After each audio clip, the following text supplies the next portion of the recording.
Okay, so I'm about to do an introduction, and I won't start by saying that I've come here to bury Caesar, not to praise him, but it's my great pleasure here.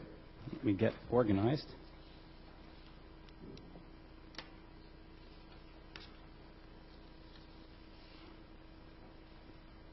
It's my great pleasure to introduce someone you already know, Paul Herbert, who we've worked with now for this past year. Colonel Paul Herbert, retired, is Executive Director of the Cantini 1st Division Foundation. He's been a Professor of Military Studies at the National War College, an Assistant Professor of History at the U.S. Military Academy at West Point, a Senior Fellow of the George C. Marshall European Center for Security Studies in Germany, a strategist for the Directorate of Strategic Plans and Policy of the Joint Chiefs of Staff, and he's contributed articles to the Army War College Quarterly, Army History, and Army. He received his doctorate from the Ohio State University. And as you all know, Paul is a great friend for teachers. He's done a marvelous job at the museum here. He's very, very accessible, and I think you'll find his talk coming right now very, very useful. Welcome.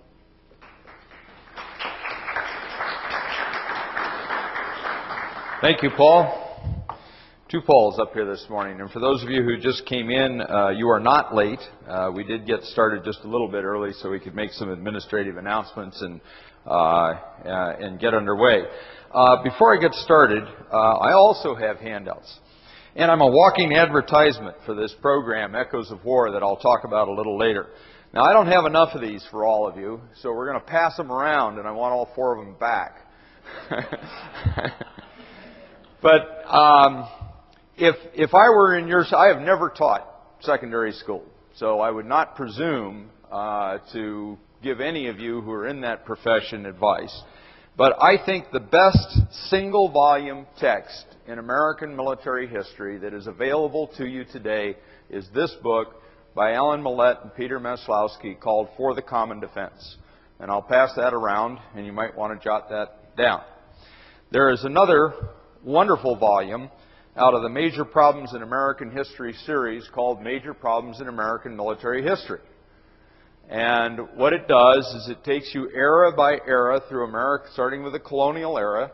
It gives you several primary documents and then a couple of interpretive essays by scholars in that field that are short and digestible.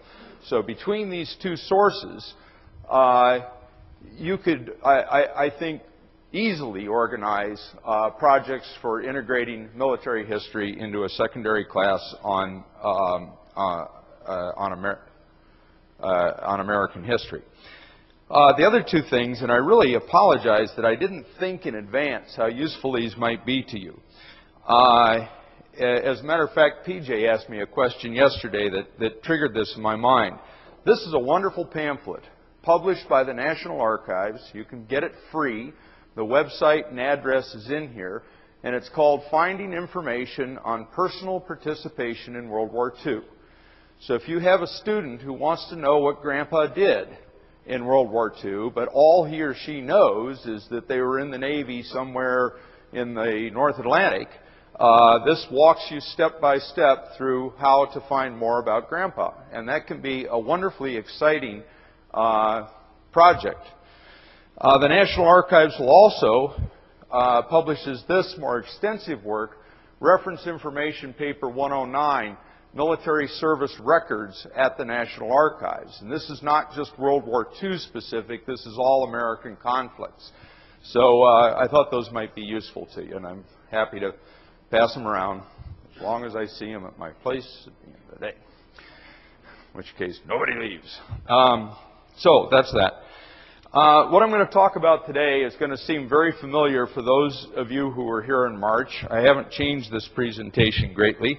And for those of you who went home last night and took my essay in your packet out and studied it carefully until about 11 or 12 o'clock, it'll also be familiar. Nevertheless, you don't get to go on break. You have to sit through it again, because there are pearls of wisdom which only I can communicate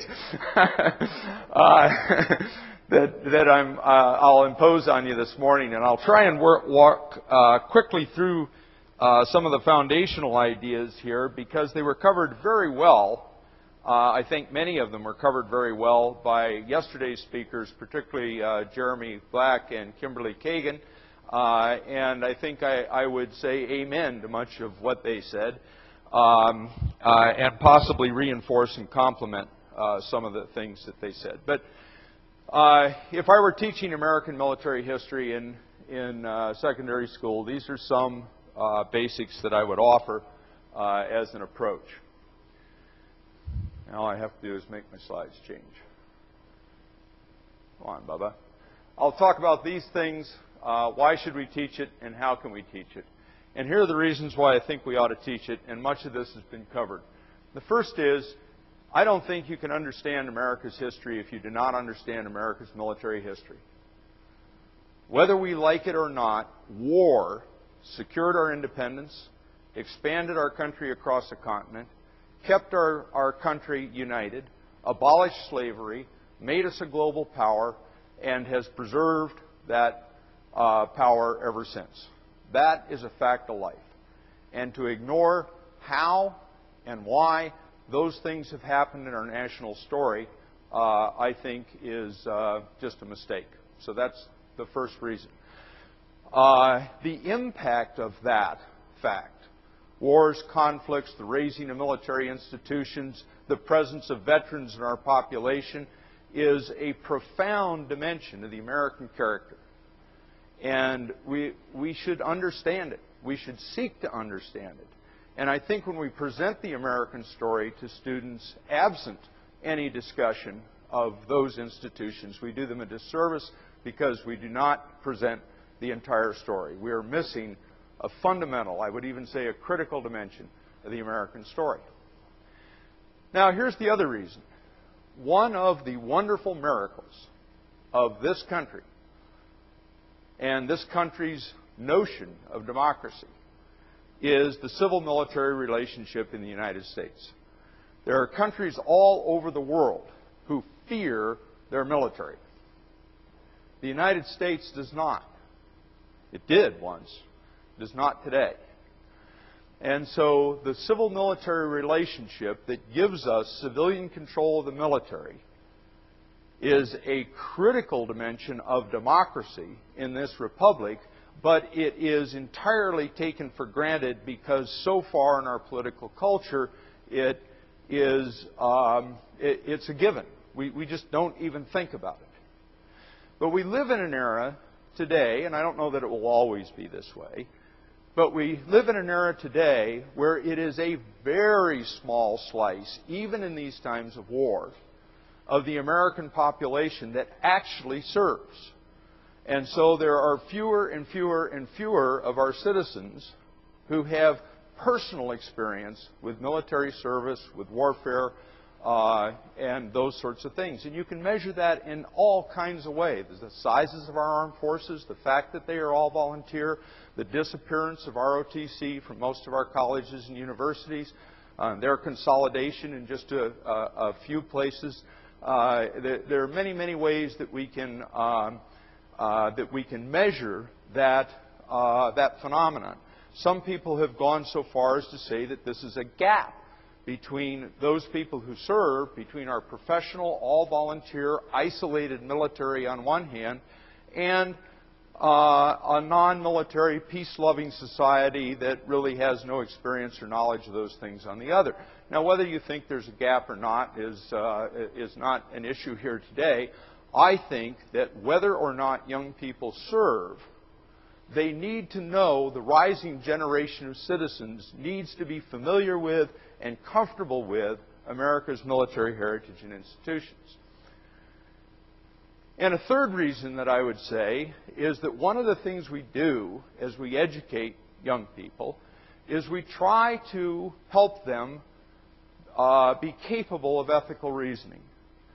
And there is almost no human activity that is more profoundly involved with ethical reasoning than the decision of whether or not to go to war, the decision of whether or not to serve, the decision of who in our society must bear the burden of military service and must assume the risks and the responsibilities of going in harm's way.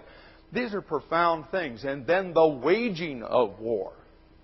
Whether it is the decisions that have to be made under duress by a lieutenant leading a platoon of infantry in a heavy firefight, or the ethical decisions that have to be made at the highest echelons of command, even by the Commander-in-Chief or by the Congress, of how we will use weapons, how we will proceed with a campaign. These are profoundly ethical issues. And so not only is it important to introduce them to students at a time when they are just beginning to learn how the world really works, but it is also a wonderfully, military history is a wonderfully rich repository of case studies in ethical reasoning that are analogous to similar problems in all walks of life. So I would hold those up as reasons to integrate American military history into American history. And I would say, as my colleagues yesterday did, to teach about war is not to advocate war. To teach about military service is not to recruit.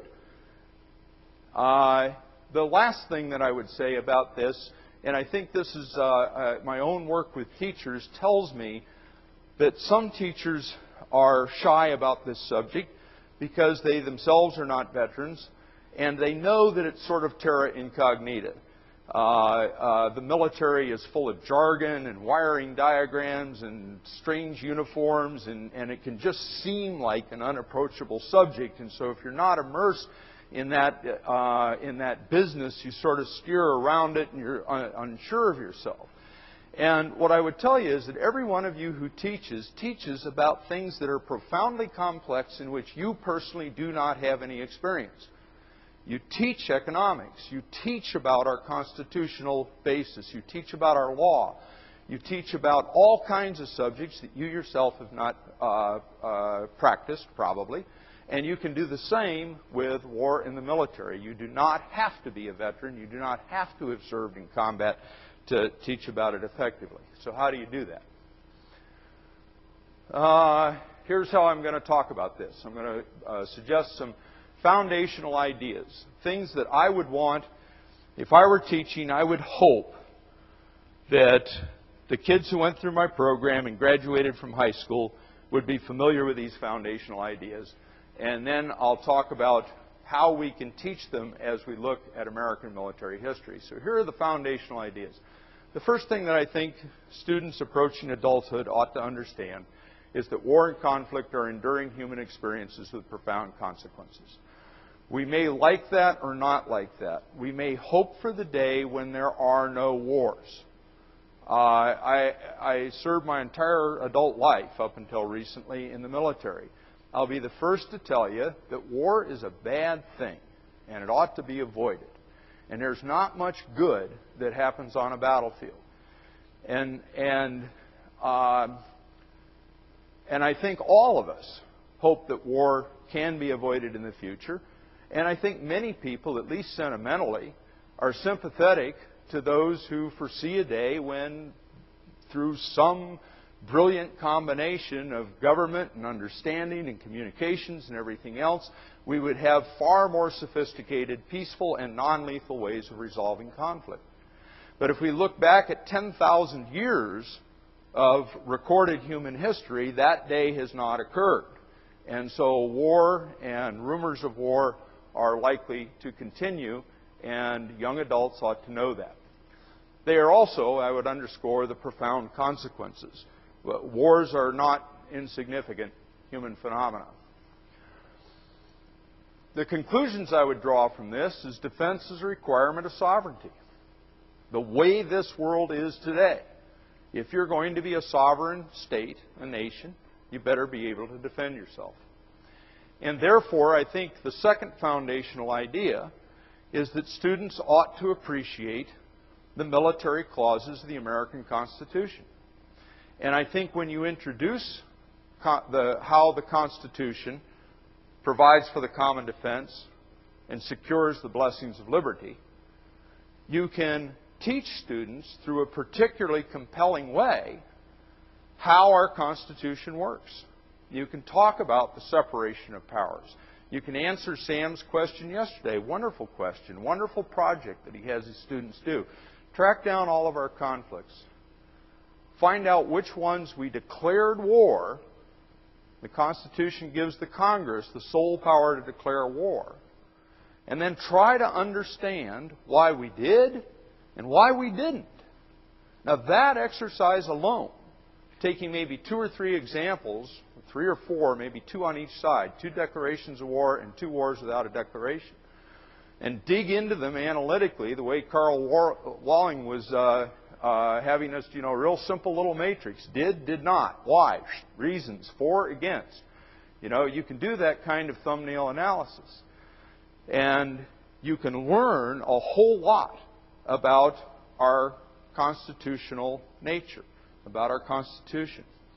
I think the military clauses of the Constitution are just a wonderful example of the separation of powers. The President is Commander-in-Chief, the Congress having the sole power to declare war, having the power of the purse, making the regulations. It has the constitutional power of the Congress is to make the regulations that govern the armed forces. That's why we have a Uniform Code of Military Justice. The Uniform Code of Military Justice is one of the most important aspects of civil control of the military because it does 2 things.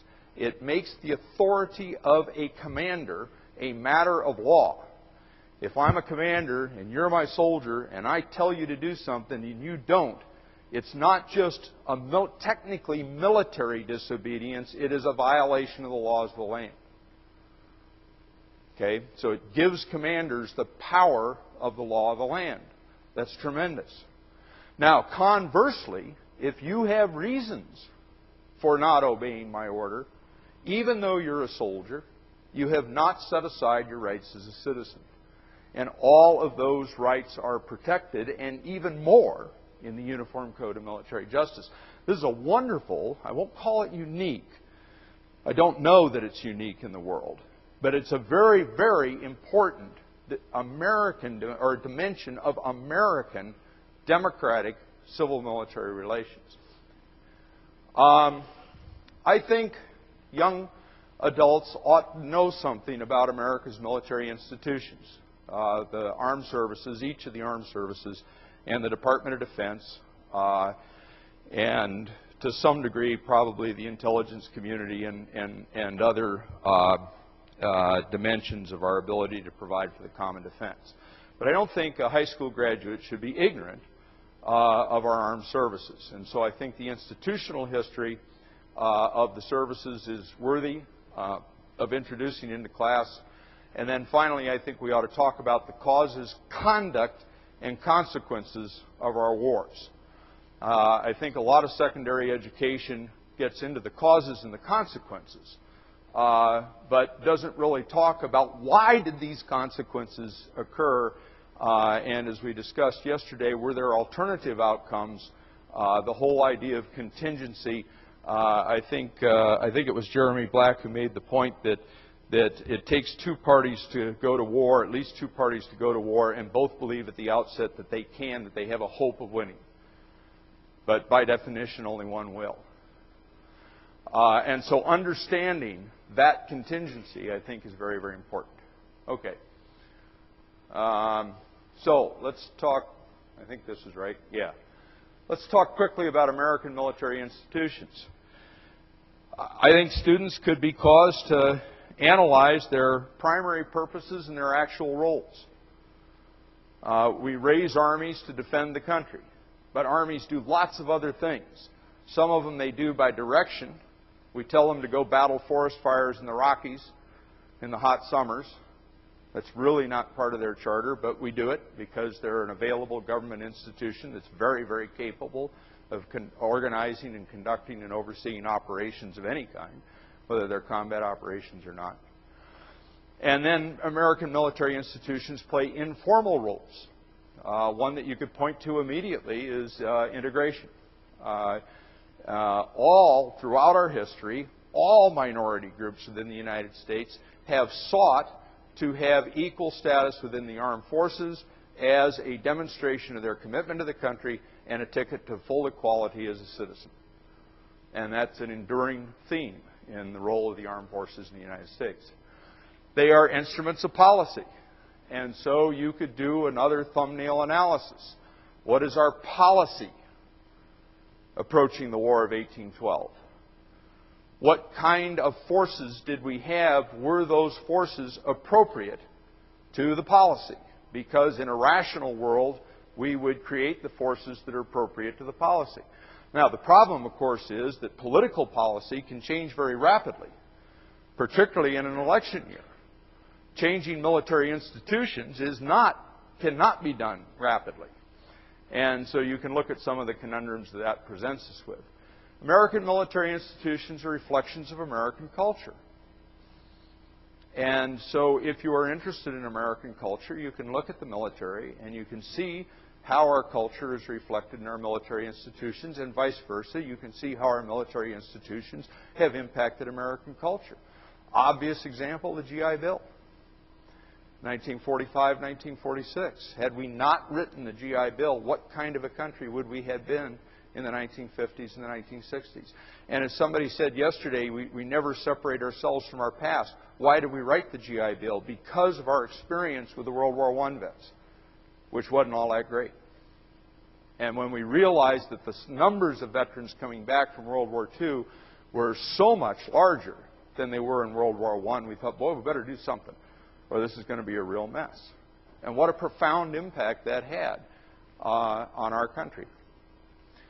The military institutions are social institutions. So if you're interested in institutions of any kind, you can take any number of examples from the military and examine how they work as a social institution. They have their own culture. They have their own norms. They have their own boundaries. They have their own hierarchies.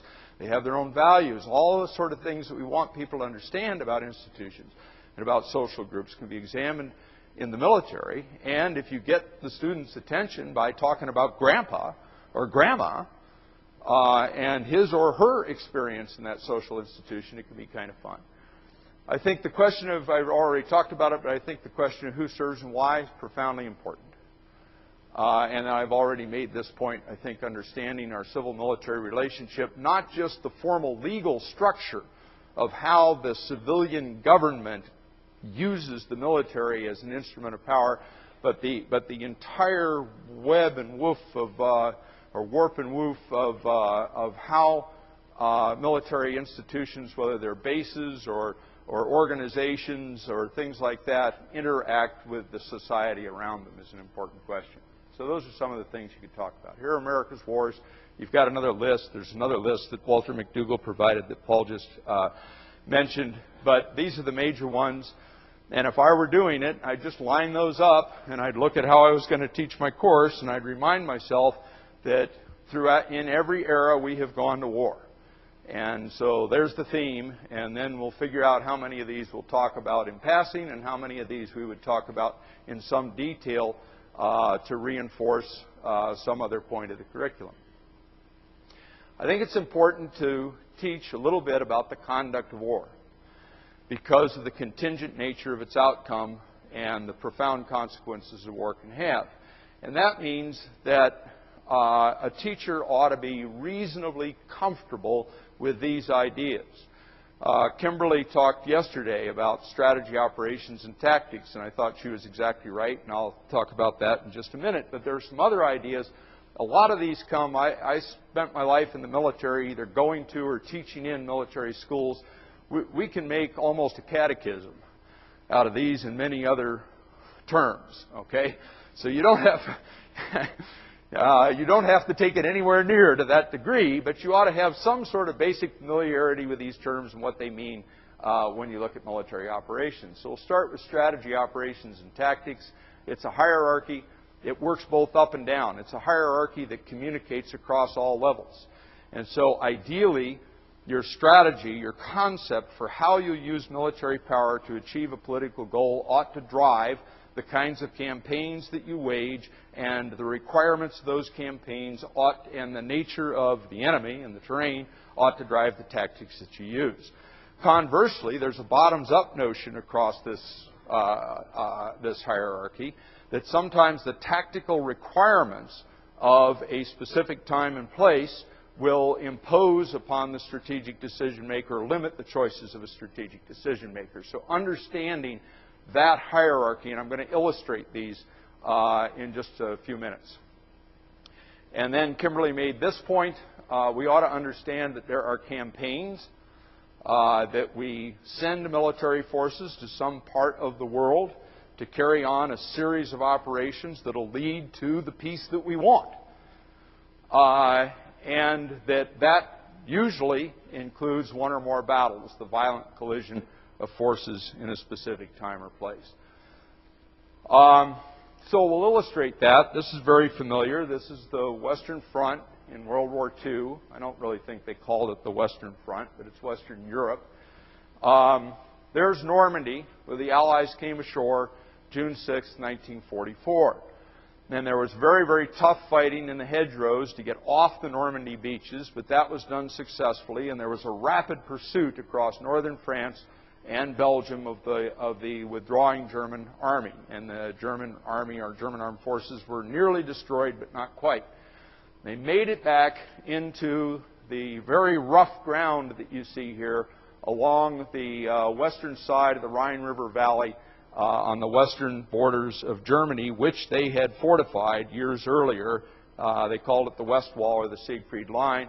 And by this time, the pace of this advance had so outstripped all the calculations and planning that the Allied forces were running very, very low on supplies, and I'll talk about that later. And so the war bogged down in the fall of 1944, roughly along the trace that you see here. And that red shaded area are the fortifications to the West Wall.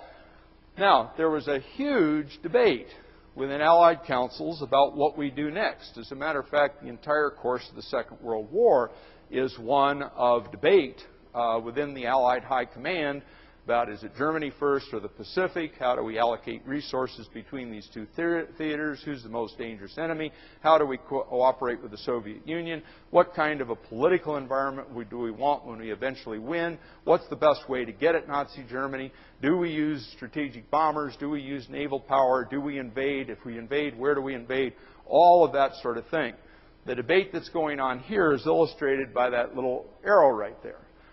The Brits said, look, with our logistics low, we ought to concentrate all of them in one place where we can drive as quickly as possible while we still have the Germans on the run into Berlin and end the war. And oh, by the way, get there before the Soviets do.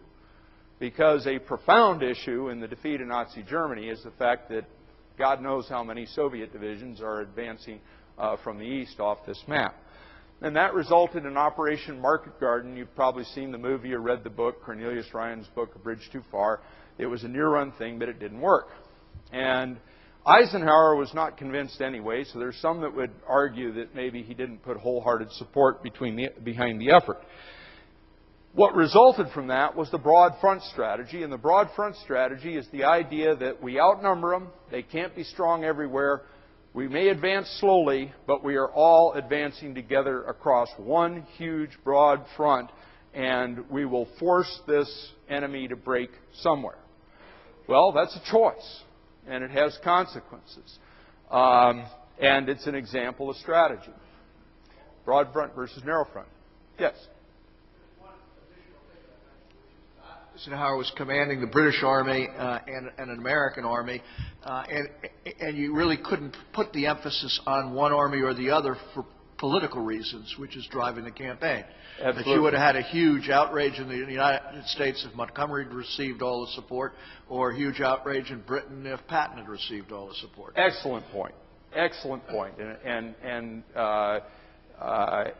at these levels of command, it is never a merely technically military decision. It is always a military political decision.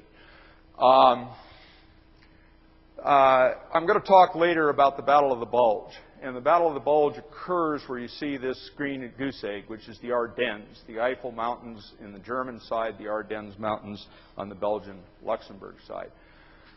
It was all about that port city, Antwerp. For the logistical reasons that I just described, it was critical to open that port. The problem is that it's well up the mouth of the Rhine River from the coast. And even though the Allies liberated the city itself, they didn't liberate the mouth of the river. And so you had the port facility, but you couldn't enter the port because you couldn't pass through the German-held mouth of the river. The German plan, this is in December, actually October, November, December.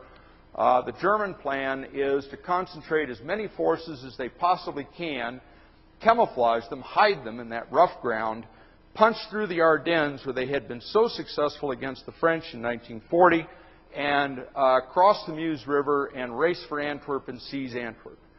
And what they hope to accomplish that, whether or not this is a bright idea can be discussed later, but what they hoped to achieve by that is, first of all, to shatter the Allied, principally American units that are here at the junction of the 1st and 9th Armies.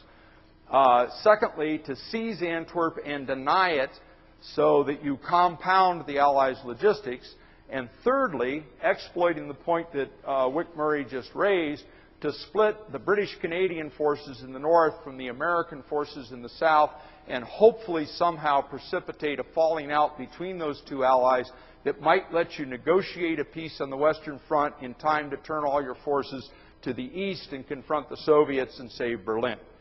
Now, it's kind of a Hail Mary situation, if you'll forgive the term, but that's their plan. Whether it was wise or not, that's their plan. That is an example of a strategy, of a military strategy. That is a way to achieve a political end, a certain outcome, the peace that you want, by a specific use of military force. That's Bastogne, that's St. Vith. This is a close-up of that same area.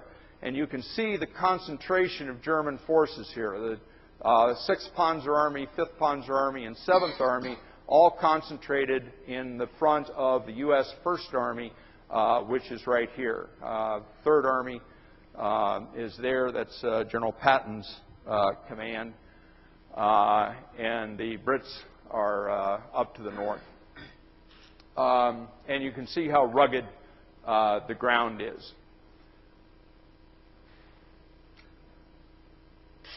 That last blue line that I put up there is the general trace of the Meuse River. Now, one of the operational constraints here on the Germans is if they're going to get to Antwerp, they've got to cross the Meuse River. And crossing a river is a very complicated thing for an army to do, particularly if there is an enemy defending that river. And they anticipated, that river is in the rear of the Allied lines, but they anticipated that we would fight to hold the river crossings across the Meuse. So their timeline, and they're using just about all the Panzer, the tank armored mechanized forces that they have in the Western Front for this particular operation. And the outcome, they think, depends on speed. They want to do something akin to what they did to the French in 1940. And so they've got to get to that river line and get across it as quickly as they can. So they identify 5 routes from north to south, A, B, C, D, and E. Rollbahn A, Rollbahn B, etc., etc. Now, those 5 routes are not highways. They are routes that use country roads and secondary roads and, in some cases, highways. But what they've done is a detailed study of this ground so that they can say, okay, if I've got to get this number of tanks through that number of kilometers of forest and broken terrain in 24 hours, here are the best routes to do that with. They're not very good because this is not open tank country, but here they are. And our campaign in front of the 6th Panzer Army is dependent on getting all of these routes, getting control of all of these routes, so we can pass all that armor through here fast enough to get to the Meuse and get across the Meuse and on to Antwerp and into the enemy's rear before they can defeat us. Now we're getting into the realm of operations. This is a point Kimberly made yesterday. The strategic choice is that we're going to attack in the Western Front, not the Eastern Front. We're going to use all of our Panzer forces, not some of our Panzer forces. Our objective is Antwerp. We're going to seize it. We've got to do it in 48 hours, and we hope to achieve the following results as a consequence. Now, some general has to sit down and translate that strategic choice into a set of forces and orders and procedures that will make that outcome occur. That's what the military profession does. And professional military people in all countries feel like this is their professional calling. And then there's a whole lot of things that they do to make that happen. But now we're talking about the operational art. And once across the Meuse River, they would pass other armored forces through to go on to their goal, Antwerp. So that's an example of operations. Now, this is a map. It's 4 maps. These are actual reports submitted by First Army after the Battle of the Bulge to show the progression of the German advance between the 19th of December 1944 and the 15th of January, actually 1945. That's an error right there on that map. And we're only going to concern ourselves with the one in the upper left. And I'll point out the little town of Buchenbach right there in Belgium and Boulingen in Belgium. And this shows you some of the German forces that are advancing. But I want to remind you about the criticality of those 5 roll bonds, the 5 routes. Roll bond C, the third, this is in the German plan, is that line. And it comes out of the east to Boulingen and uses the secondary road from Boulingen to Buchenbach and continues west from Buchenbach to Weims, or however you pronounce it. I'm not at all good at that. But you can see that little village right there, and continues to the west to the crossings over the Meuse River.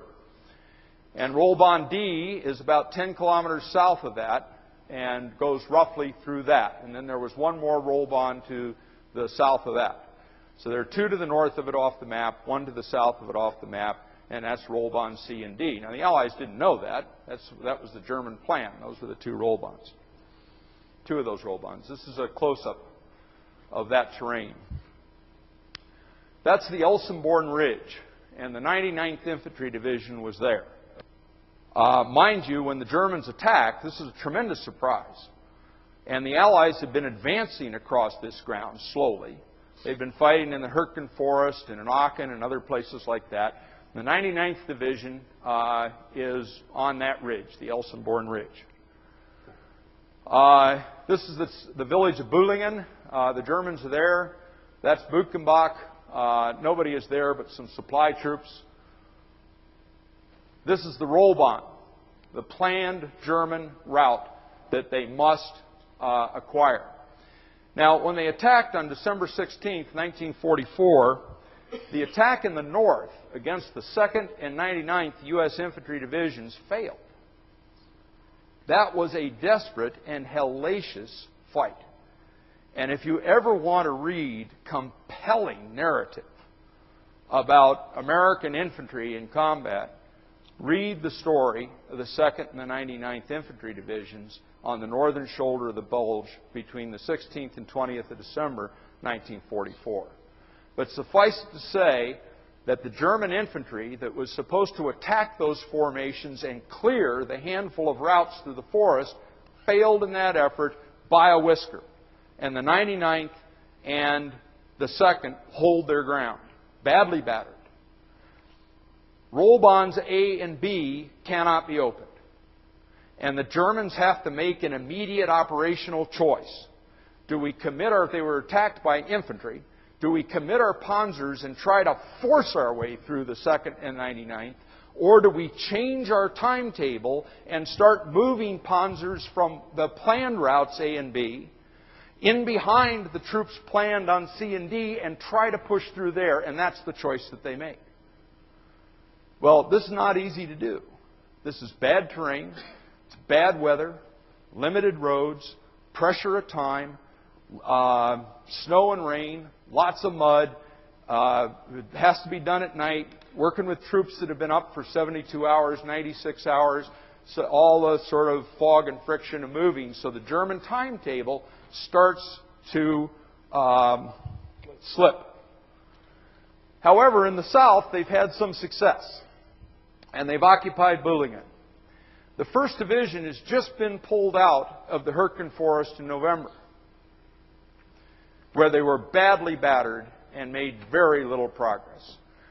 And on December 5th, 1944, the 1st Division is pulled out of the line and sent to rest and recuperation camps around Liège, Belgium. They are out of contact with the enemy for the first time since June 6, 1944, when they came ashore at Omaha Beach. They've been in continuous contact with the enemy for 6 months. These guys are tired, beat. They need new weapons. They need rest. They need replacements. They need time to reorganize, time to train, time to bring in new officers, time to just do all the things that you have to do to recock a military unit and put it back into battle. Mind you, in World War II, our soldiers were all in for the duration. Nobody's going home. You might have enough points to get out of theater. You might be badly wounded, but you're in for the duration. But the Germans attack on December 16th. And the 1st Division is told, you absolutely must get back into the fight immediately. All your passes to Paris are canceled. Get back out of the hospitals, come out of the roof, get on these trucks, go south as fast as you possibly can. And away they go, and they are sent to Buchenbach, because the Germans who had come through in this area were threatening the left flank of the 99th Division and the Allied position in the Elsenborn Ridge. And so here comes the tired 1st Infantry Division. Now, if the Germans make it to Buchenbach, you can see the options that they have. They can continue to west to the Meuse River crossings and possibly recover their time schedule, or they can head north, and they're in behind the Allied lines, making this position extremely vulnerable, and headed for the Allied supply depots around Liège, Belgium.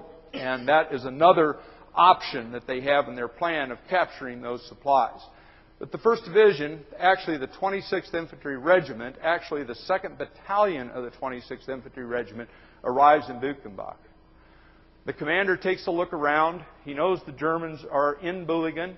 He knows he's got to hold Buchenbach, and he says the best place to do it is on this high ground with this lake and narrow valley on our left flank, looking at Bulingen. We're going to go here to Dom Buchenbach, which is a farm, and we're going to hold it.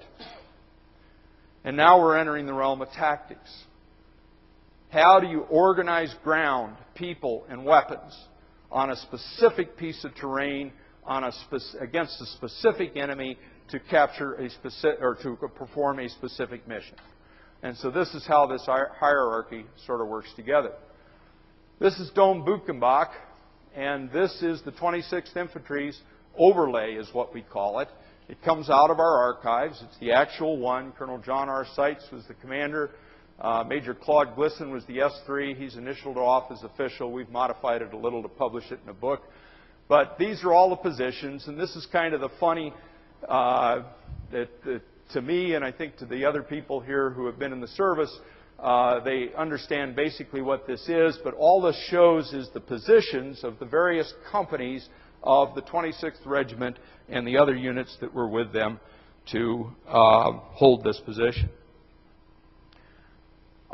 They occupy those positions on December 16th, 1944. On December 17th, 1944, they have their initial elements up there, and they're moving in and preparing their positions. On December 17th, 1944, the 1st SS Panzer Division passes through Bulingen. And we think we're going to fight, but we don't, because they pass off to the south. Now, what they were doing is they were coming up from Rollbahn D. They wanted to get back onto Rollbahn D, but they got bogged down on a narrow forest trail on Rollbahn D, and so looked for a bypass route and ended up coming through Bulingen and then heading back south to get where they were supposed to go. So everybody, we saw all these Germans rolling through Bulingen. We thought we were going to be attacked. We weren't attacked. We reported that, shot at them with artillery, but that went off. The troops that are supposed to clear Rollbahn C that goes through Bulingen to Buchenbach don't show up until the next day, 12th SS Panzer Division, that attacks at dawn on December 18th out of the south, trying to crack this position that the 2nd Battalion, 26th Infantry has put in. And I can't go through all the details. This is really, really, really tough fighting. Very heroic fighting. And to make a long story short, those 3 platoons of E Company, 26th Infantry, fight off that attack. The next morning, December 19th, the Germans, 12th SS Panzer, try again. This time they come out from the east. And they think if they can take out some of those flanking positions and they can overrun and the seam between E and F Company that's along that road, they think that maybe that'll work. And they come again, and they're fought off. And on December 19th, they decide they'll come from both directions. And this is an envelopment, and they'll take these guys out from either side. And that's what they do. And on December 20th, they come again, now reinforced by the 12th Polk Grenadier Division. And are fought off again. And the combat power meter in the 2nd Battalion, 26th Infantry is going down and down and down and down because every single one of these times you're taking casualties, equipment is destroyed, you're using up ammunition, you're having to reposition people. We're now 4 days of continuous combat. On December 21st at dawn, 12th SS Panzer Division makes it. It's decided this nut I'm trying to crack is too hard. And so I'm going to go all the way around it and come up from the south. They make a very powerful main attack here, and that darn near gets to Buchenbach.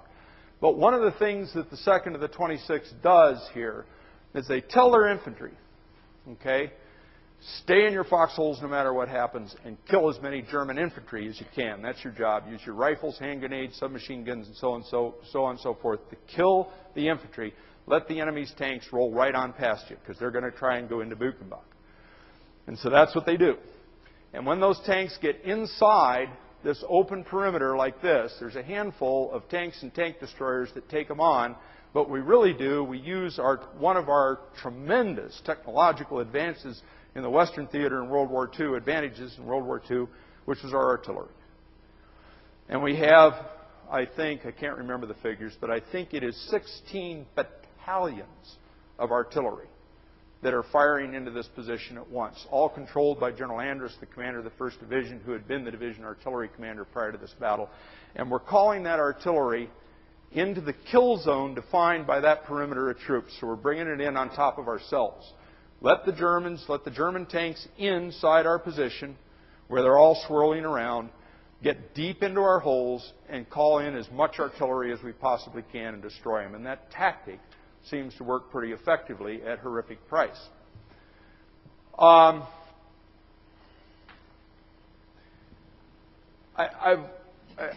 not going to. So I'll talk about this in a little more detail in just a second. But my whole point here is to stitch together, in outline form, a possible narrative about the relationship between strategic choice at the highest political military levels, operational choice by senior military commanders, how do I make this happen, and tactical choice by lower level commanders, leading to the orders that are given to somebody's brother, son, or daughter to do a certain thing, and then the performance of those soldiers to make that thing happen in the crucible of combat between them and equally brave soldiers under equally compelling orders from the other side. That's the whole point of that business. Now, you should be able to talk about logistics, and you should be able to talk about intelligence, and that's how we define those. And I'm not going to go into great detail on either of those things, although we could have a very good discussion about them because they're not maneuver, they are not the arrangement of forces and fires, but they are critical to how campaigns are conducted. I've made the point that we are in this situation in part because of the logistical conditions on the Western Front at the time. I could also make the point that we are taken by surprise in December 1944, and using the 20/20 hindsight of a historian, you can go back and look and find many, many indicators that the Germans were about to do something dramatic in about this place that maybe we should have picked up on and been better prepared. To the south of this position, we had the Veterans of the Battle of the Bulge here Friday. We hosted their annual reunion. They're down to a very small number.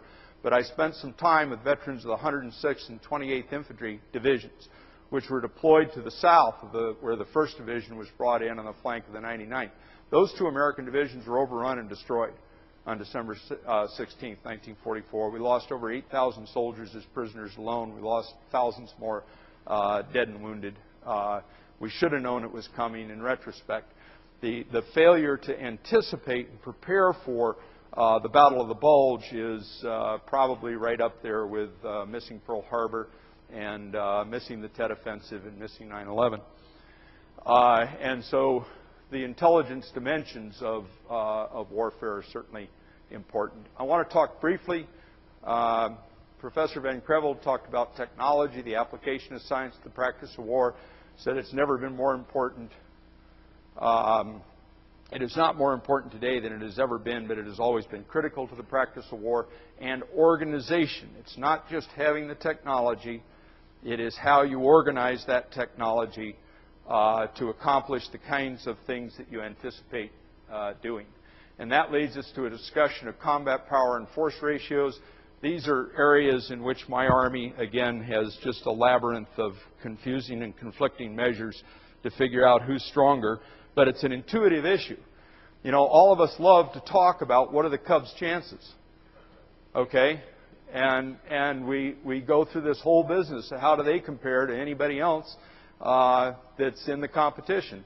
Same thing for the Bears. Same thing for the White Sox. Well, I don't mean to trivialize the issue, but it's analogous. You look at military units and you make judgments about who's stronger, who's more likely to succeed. And that gives you some crude metric for understanding relative combat power. This is the German organization prior to the Battle of the Bulge, and it's the organization of their technology to give them the advantages that they want. And I'm not going to talk a great deal about this, but I want to point out that almost all of the Panzers are organized in the 6th Panzer Army under a guy named Sepp Dietrich. And it's interesting that they have an infantry corps, no panzers in there, just infantry. Those guys' job is to break open the American defenses along these roll bonds so that this Panzer Corps can then get through that breach in the Allied lines and race for the Meuse River, get to the Meuse River, seize the crossings over the Meuse River, bring up engineer troops and lay down the bridging over the Meuse River on the assumption that we will have blown the bridges. And then there are 2 more Panzer divisions in this Panzer Corps here that are going to go across those crossings and race for Antwerp. And so you can't just say that this is a plan, I'm going to take Antwerp. You have to organize forces, technology, people to accomplish that. And that's how they do, and that gives them a certain amount of combat power. Now, if we wanted to talk about the combat power of Army Group B that launches this particular attack against the Americans, we would have to point out some historians, and Wick Murray would be better at analyzing this than I would, but some historians will say that there was a political dimension here. Hitler wanted a big win for his SS troops. So because the SS is not the army. Okay, it looks like, feels like, seems like an army, but it's not quite. It's not the Wehrmacht. Okay, it's the armed wing of the Nazi Party. And so there are some people who say Hitler wanted a big win, so he concentrated all the SS troops in the 6th SS Panzer Army, which will make the main attack, and he put a guy who has never commanded at any level above colonel in charge of that army because he's a loyal Nazi. And so that political, cultural, human dimension of how we organize these troops is an element of combat power. It weakens, quite frankly, this particular organization. Now, I want to talk about this because I don't necessarily recommend that you all read Clausewitz from cover to cover, but he certainly is an important theoretician that we ought to be familiar with and know something about. And I love these quotes. And I'm branding myself as probably I don't know what the word is, but a less sophisticated student at Clausewitz, if I just throw quotes at you, we used to joke at the National War College that you can, it's like reading the Bible. You can, pull out a couple of verses to prove just any point if you want, if you've never really read it. So I'm doing that to you. But I like these quotes. A picture of war as a whole may be formed by imagining a pair of wrestlers. Each tries through physical force to compel the other to do his will. I love that quote, because it captures the idea of contingency. I think a lot of times, and Jeremy Black, I think, made this point yesterday, we present military history as a narrative, a chronological narrative that goes from point to point to point to point to point. First we went to North Africa, then we went to Sicily, then we went to Normandy, then we fought our way through the Battle of the Bulge, then we were in Berlin, we liberated Germany, and the war was over. Okay? And that's not how war works. At any level, strategic, operational, or tactical, it is always up for grabs until it's decided. And the entire time that these commanders are making their plans and giving their orders and directing their forces, there is another side, the other side of the hill, trying to do exactly the same thing. And the issue is in doubt. And it is so laden with variables and chance and everything else that it's hard to describe. And this issue of contingency, I think, is important for people to understand. And then no other human activity is so continuously or universally bound up with chance, through which guesswork and luck come to play a great part in war. And if I went into the details of the battle for Bühlingen and Buchenbach, I could give you constant examples where by a whisker of chance we did the right thing and it came out the way that we needed it to come. You can stack the odds tremendously through training, good leadership, planning, organization, but you can never be certain that the outcome is granted. Fog and friction. You could have a whole seminar on what Clausewitz meant by fog and friction. We could spend a whole conference on those two ideas. But they're related to this idea of contingency and the difficulty of war. And I think this is something that we have to get across to people. It's not just going to Vietnam, sending our troops to Vietnam, and accomplishing a certain political outcome, the independence of the Republic of Vietnam. Okay, there is an issue there that is contested. It is very, very difficult. It's difficult at every level. It's difficult at every minute. The outcome is always up for grabs until it is ultimately decided. I think it's important to tell students that war is the worst of times. I made that point earlier. There's no getting around it. It's killing, destruction, death, pain, fear, chaos, and extreme suffering. That's what war is. Ought to be avoided. Ought to be our last choice. But war, for whatever reasons, inspires admirable human qualities. Courage, sacrifice, determination, duty, unselfishness, comradeship, leadership, all kinds of other things. These are SS troops who have just overrun a part of the 106th Infantry Division of the United States. They've killed the soldiers that were driving this truck. Now they're reading their mail and smoking their cigarettes before they move on to their next objective. This photograph was taken from the command post of the 2nd Battalion, 26th Infantry, 1st Infantry Division at Dome Buchenbach in January 1945 after this fighting, in late December 1944, after the battle had moved elsewhere. That's a German tank there, German Panzer tank. Come on. Anyway, the one in the center. And the one off to the left is a U.S. tank destroyer. The battalion commander's command post was overrun by German armor 4 times. And he was dug into the basement of these old stone buildings in this farm. 4 times he did not give up. 4 times he told the radio operators and the clerks in that basement, take a bazooka, crawl up onto the roof of the ruined farmhouse above us, and see if you can get a shot down onto the thinner armor of the deck plates of the German tanks. 4 times that colonel called in artillery directly on that position and told everybody, just get down as deep as you possibly can, here it comes. Those are the civilians on the battlefield. Civilians are always on the battlefield. We don't talk about it in World War II for a lot of reasons. One is it's a good narrative. These are Belgian civilians packing up what few belongings they have in their carts and wagons at the coldest winter in 200 years of European history. They are leaving their homes where they have lived for generations, and we don't know where they're going because we don't have time to do anything for them if we're going to win this fight. These are the kind of people who crawled up into the rafters of those destroyed farmhouses. This guy on the left, his first name is Rocky and his last name isn't. What is it, Terry? Do you remember? He's visited here a couple of times. Last year, we took him back to Dome Buchenbach. He's one of the guys that came up out of that cellar and took out the German tanks at point-blank range using field-expedient weapons. We took him back there, and he told us all about it. And he told us about the day that this soldier on the right, his best buddy, was killed in action. He visited his gravesite for the first time in 60 years at Henri Chapelle American Cemetery in Belgium. Very, very moving experience. Very, very graphic depiction of tactics. We did that with 4 high school history teachers from California.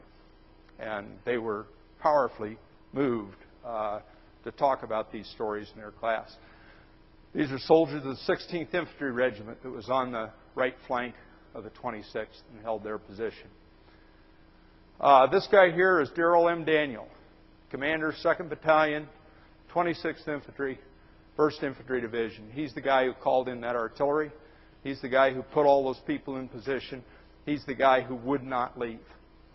He received the Distinguished Service Cross, the nation's 2nd highest award for valor, for commanding in this fight. He was a battalion commander of infantry in North Africa, Sicily, Normandy, the race across France, the Battle of the Bulge, the final campaigns into Germany, and VE Day. From 1942 to 1945, he stayed with that battalion and commanded in every big fight they had. Do you know what he was doing in 1940? No? No, that's close. Boy, would that be poetic. If I weren't a historian, I would make it so. He was teaching entomology at the University of South Carolina. He was a reserve officer. Pardon? I think it's University of South Carolina, but it might be Clemson, and I'll check. And if it is, I will let you all know that I erred. But the point on this, for all of you who are teaching civilians, I was a professional soldier. I'm very proud of that. I am very proud of the Professional Officer Corps of the United States Army, and I don't think you could have an army or defend the country without it. But not every competent officer comes from West Point and the ranks of the regular Army. A lot among our citizens are very, very capable of becoming very good soldiers and officers in a very short period of time. Darrell Daniels was one of those. Tremendous combat commander. We fight and die here. That's what he told every soldier. Now that sounds, you can imagine what Hollywood did with that. You know? We fight and die here. Okay? 2 of his 3 companies had been surrounded and overrun in the Hürtgen Forest. They had not received all of their replacements. They had about 100 soldiers in each of his line companies, over 50% of whom were brand new replacements who had never been in combat. He's got about a half dozen combat veterans, officers and non-coms in each one of his companies. As they're marching down toward Buchenbach, they are passing dozens, if not hundreds, of fleeing American troops who have abandoned their weapons, abandoned their equipment, don't have helmets, don't have leadership, and are literally running across the battlefield to get away from these SS formations of the Germans. Why? Because they weren't combat troops. They were engineers and airfield guys and cooks and hospitals and stuff like that. Couldn't defend themselves. They were overrun. They just got the heck out of the way. And you can imagine how these soldiers feel as they're walking to battle and seeing all this stuff. And this is the first time. So when Darrell Daniels dug them in, when he gave them the orders, said these are where the companies go, dug them into their fighting positions, he went around personally to every foxhole in the perimeter and explained to the soldiers, we cannot give this position up. I'm going to do everything I can to give you every advantage I can, but we cannot leave this position. We fight and die here. this is it. Tremendous act of leadership. Our military history is replete with sterling examples of ordinary people doing extraordinary feats of leadership under incredible pressure. They are worth inspiring, if I dare use that word, our youth with, not just for the military context, but for their analogy into any walk of life. Corporal Henry H. Warner. One of the tactical innovations in this fight is that we took our anti-tank guns that are supposed to be used in an overwatch position. In other words, if all of you are in a trench facing the other way, I'm over here with an anti-tank gun shooting over your heads at the tanks that are approaching your trenches. That's how they're supposed to be used. The fog, forest, and terrain disallowed that. You couldn't see, so it would make no difference. You'd have those guns in an overwatch position, and they couldn't see anything. So they rolled the guns right up onto the forward foxhole line with the troops. Now, that's not how they're supposed to be used. Corporal Warner was in charge of one of those guns.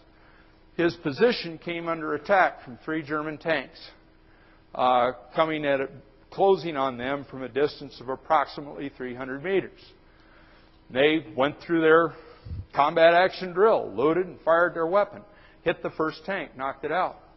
They're receiving both enemy mortar and direct machine gun fire, so they're cowered down behind the shield of this gun that they've fortified it into a position. But it's not a tank; it's an open field piece. It's just there, okay. And so they swivel the gun around and they load another round and they fire it and they take the second tank out. But in doing that, in those 2 actions, not all takes place in about 60 to 90 seconds, but in doing that, every man in that section except Henry Warner is killed or wounded. And these are close friends. These are guys that he served with for a long time. So he's looking at their splattered remains all over this fighting position, absolutely scared to death. 3rd tank is still closing on his position. He only has seconds. He's working alone now. He swivels this gun around, loads another round, and it doesn't go in. The breech is jammed. And he can't load the weapon. And he doesn't know what the heck he's going to do. And he pulls the .45 caliber pistol out of his cell phone carrier.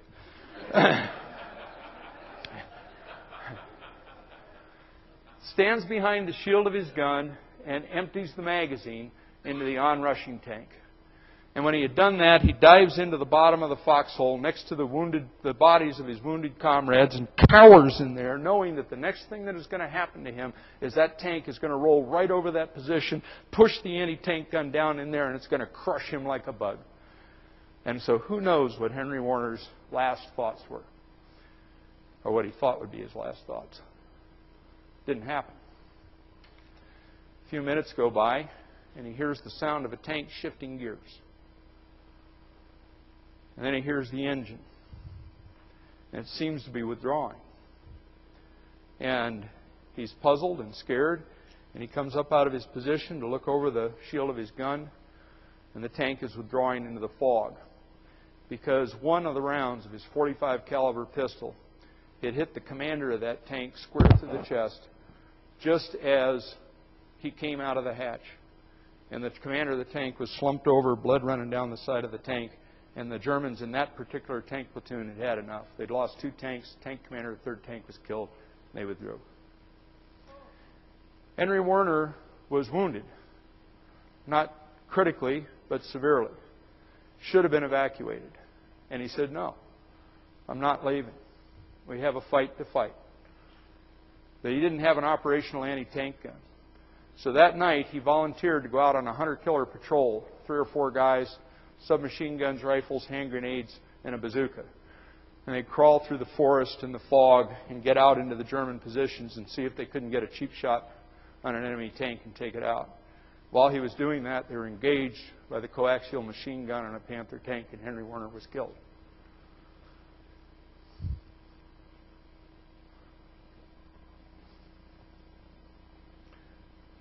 He's a Medal of Honor recipient.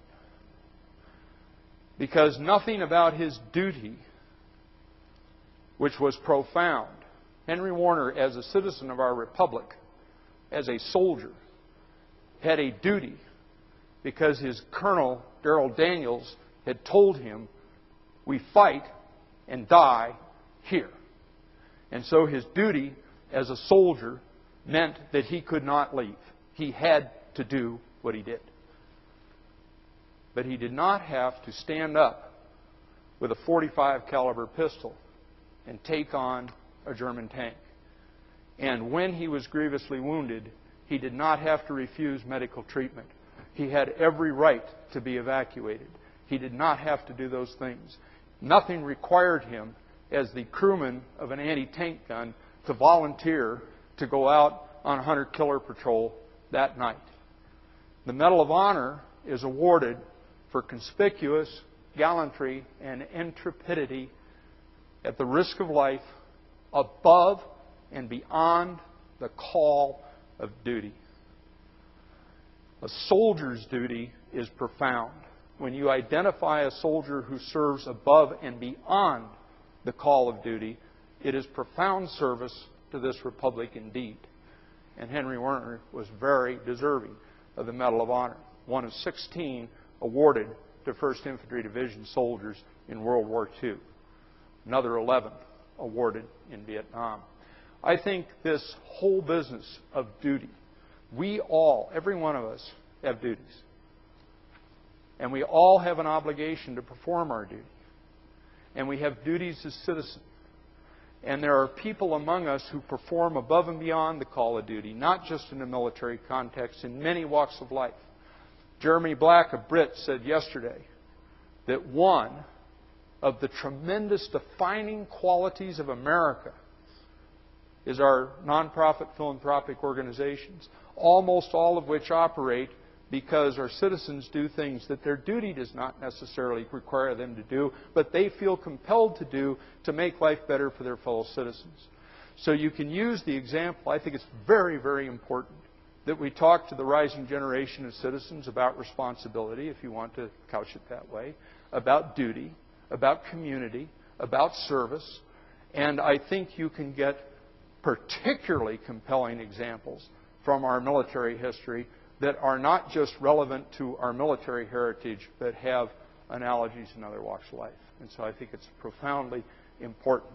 And so my 2 cents worth as you teach your students is not just the technical strategy, operations, and tactics, but right down to the individual. Individuals make a difference in this terrible, terrible struggle with all of its contingent outcomes. Individuals make a huge difference, for better or for worse. Henry Warner did. Darrell Daniels did. Many, many, many other people did. And I think that's important. Just a word here. I talked about this yesterday. This is a pilot program. Several of you asked me, how do I go on one of these staff rides? Staff ride is what the Army calls a visit to a battlefield. These are teachers we took to Normandy. They're at the 1st Division Monument on Omaha Beach there. This is how we teach them about Omaha Beach. And this is how we figure out how to get through hedgerows. They're not tours. You work your butt off. You'll have homework assignments and reading assignments and all that kind of stuff. We've only done this as a pilot program right now in our board, so we have no formal program. There's nothing on our website because our Board of Trustees is rubbing their chins about just how much they want to invest in this program. But we've done 2 of them, and we've funded 2 of them. As a matter of fact, Terry Bianchi and Mike Goodale have led teacher staff rides to Europe. We think they're wonderfully valuable preparations. This is a group of Canadian and U.S. high school history teachers walking the World War I battlefield at Cantigny. And so that's it, and I hope that's all useful to you. Sorry that I went on as long as I did.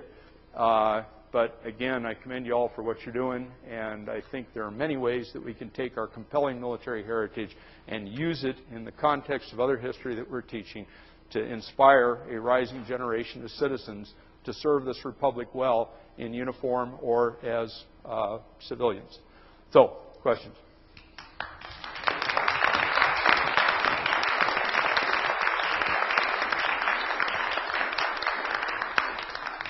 I think we have time for just one question. Okay, sorry. Art Sear. Thank you very much, Colonel. That was really inspiring as well as informative. I wanted to kind of step back from the intensity and profundity of frontline combat. In introducing our quite brilliant speaker last evening, you referred to the logistics, supply, materiel dimensions of battle and military operations. He, of course, referred to the front line, again, in his presentation from his own way. I've read that there were the equivalent of one supertanker spill every week or two in the Atlantic during World War II, not just because of the U-boats, but because of accidents, crashes, ship sinkings. A few years ago, I had the chance to listen to General Johnson, who oversaw logistics and supply for the UN military generally, except in the immediate theater of operations during Desert One that Schwarzkopf commanded. And he made the point that there were no losses at all in 1990-91. We didn't lose anything because the supply operation moved so smoothly. Could you address how technology is really changing the support dimensions of infantry and other frontline troops? Yes, certainly. I'll do my best. Well, you started it by introducing them last night with that emphasis that it was a lot more interesting than you thought it was when you were a new infantry. Well, it truly is. I mean, many of the operational and strategic choices, your operational and strategic choices are constrained by logistic realities. And the wonderful quote from Nathan Bedford Forrest, victory goes to him who gets there fastest with the mostest, okay? And I don't know if that's entirely true, but there's no point in putting 150,000 troops in Iraq if you can't get all the impedimenta that make those 150,000 troops effective also to Iraq safely. I didn't integrate this in here, but I'll give you this one example from the campaign I've just discussed, and then I'll try to answer your question as best I can. Let's see. The plan for the invasion of Europe said that by D+90, 90 days after D-Day, the Allies would have 12 divisions in Europe, and they would be 120 miles from the invasion beaches. And all of the support is coming across the invasion beaches because our schedule of opening ports to accommodate the logistical flow didn't work out. At D+90, we did not have 12 Allied divisions in Europe. We had 16. They were not 120 miles from the invasion beaches. They were 270 miles from the invasion beaches. One of those divisions, standing still, doing almost nothing but normal operations, requires the delivery of 650 tons a day. And that's of absolutely everything it needs. Most of that bulk and weight is in ammunition and fuel. But there's rations, medical supplies, all kinds of stuff like that. You need another 100,000 tons per day if you're in combat and you're having to replace major end items like tanks, aircraft, artillery pieces, and so on and so forth. You also have to stockpile a reserve. By September, the capacity of the Allied logistical system, ports and the lines of communication between the ports and the front line, were capable of delivering across the front 8,000 to 10,000 tons per day. So you see the problem. And so one of the critical strategic and operational decisions is, where do I allocate this scarcity? How do I allocate scarcity? Where do I put the supplies that I have? And how fast can I open something else like the Port of Antwerp? So logistics is tremendously important as a critical deciding factor. Now, to Art's question on why does it seem to work better today than it did then? Well, one is command of the sea and the air. Right now, the United States enjoys, doesn't necessarily forever, nothing is in perpetuity, but right now we enjoy undisputed command of the seas and the air anywhere on the globe that we want to go. And partly that's a function of our dominance, technological and physical dominance of space, a new emerging dimension of competition among countries and an important dimension of warfare. So we don't have to fight a battle of the Atlantic. We just sign the contracts for commercial shipping and get the stuff on its way. The other thing is computer technology, information technology, databases and communications that let us do what advocates of this stuff call just-in-time logistics. In other words, we're moving from a paradigm of having to stockpile hundreds of tons of supplies in case you need it to just those supplies you actually need, because we can be so precise across our entire supply pipeline in managing it and our stockpiles that we can anticipate and deliver exactly what's needed, exactly when it's needed. Now, that's the theory. In military operations, it's often observed in the breach. But the fact of the matter is, we are so much better than we were in World War II in managing these huge numbers of things that we need to supply that I think that's why it's better now than it was then. I guess there's one last thing that I would say. In the current conflict, we are not up against a symmetric force. And so even though we are consuming our war material at an alarming rate, and it is highly technological material, we are not in a head-to-head fight against a symmetric, highly industrialized force. And if we were, I think then our loss rates would be more severe and the logistical demands greater. So in a couple of minutes, that's how I'd answer that question. Okay, thanks very much.